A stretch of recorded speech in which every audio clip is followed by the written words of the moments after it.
आप मोबाइल पर देख सकते हैं, लगभग 1.5 लाख लोग प्रति वर्ष आपके भारत में आत्महत्या करते हैं। समझ रहे हैं? मर्यादा पुरुषोत्तम राम के सामने कौन सा संकट नहीं आया था? थोड़ा इतिहास कर लेना, हमें उधर जाना नहीं है बिल्कुल भी, सोच लेना। आप जानते हैं रामायण के बारे में, रामायण कोई ऐसी चीज नहीं है कि जो किसी विद्वान की बगल में रखी है, जेल में रखी है, सब जानते हैं आप। कृष्ण भगवान के सामने कौन सी परिस्थिति नहीं आई थी? महर्षि स्वामी दयानंद सरस्वती का इम्तिहान किस परिस्थिति ने नहीं लिया? इतनी भयंकर विषम परिस्थितियों में उन महापुरुषों ने कभी आत्महत्या का चिंतन तक ही नहीं किया। उन्होंने चुनौतियों को स्वीकार किया और चुनौतियों से दो हाथ किए और बराबर में कुश्ती नहीं छोड़ी, चुनौतियों को न भूजित कर दिया।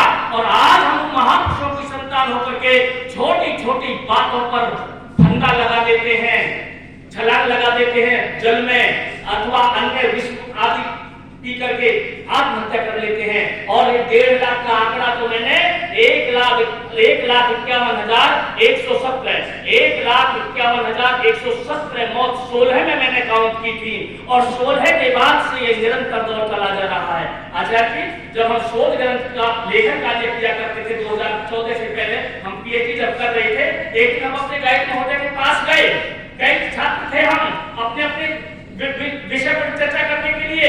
तो एक लड़के ने कहा, जो हमारा शोधार्थी साथी था, कि आचार्य आपको पता है कि अंकुश के साथ बहुत बड़ी घटना घट गई है। बुलंदशहर जगह की वो लड़की, अंकुश नाम था लड़की का, मैं कहा मुझे तो पता नहीं कि बहुत बड़ी घटना घटी है। वो रोने लगी लड़की। यदि उस घटना को मुझे सुनकर के पता चला कि दैनिक जागरण में मैंने उसको पढ़ लिया था, लेकिन नाम तो नहीं खोले थे वहां पर, पता चला कि अंकुश का भाई 12वीं कक्षा का छात्र था, कक्षा में फेल हो गया, 3 दिनों का घर में अंदर रहा। घर वालों ने विचार किया फेल हो गया है, अन्य साथी उत्तीर्ण हुए हैं, शर्म आती होगी इसको, 2-4 दिन में सामान्य होकर के घर से बाहर निकलेगा।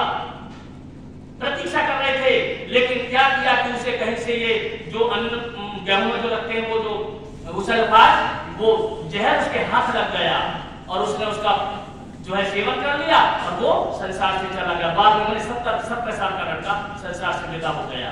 ये क्यों हो रहा है? ये इसलिए हो रहा है पवित्र आत्माओं कि हमने तप करना छोड़ दिया, आराम करनी हमारे अंदर इतनी आ गई कि एक कदम भी रखने को हम जो तैयार नहीं है।